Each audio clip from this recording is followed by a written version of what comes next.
ఈరోజు వేములకొండ గ్రామంలో శ్రీ అయోధ్య రామయ్య దేవస్థానం టెంపుల్ దగ్గర ధ్వజస్తంభ ప్రతిష్టాపన చేసుకోవడం జరిగింది.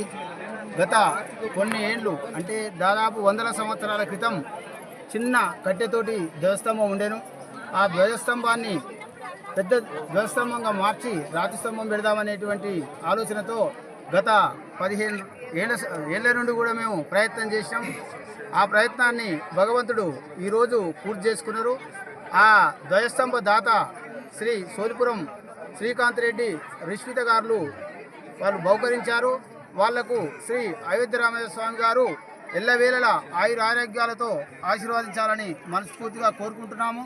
అదేవిధంగా ఈరోజు ఈ ధ్వజస్తంభ ప్రతిష్టాపన చేసుకోవడానికి సహకరించినటువంటి దాతలు, ముఖ్యంగా గోపరాజుపల్లి దాతలను నేను మాత్రం జీవితంలో మర్చిపోను.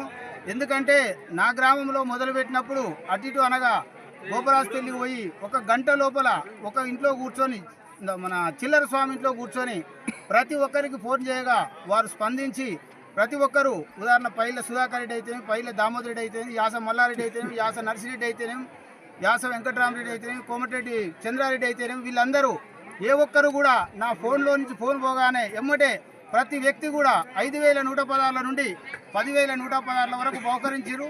దాదాపు మేము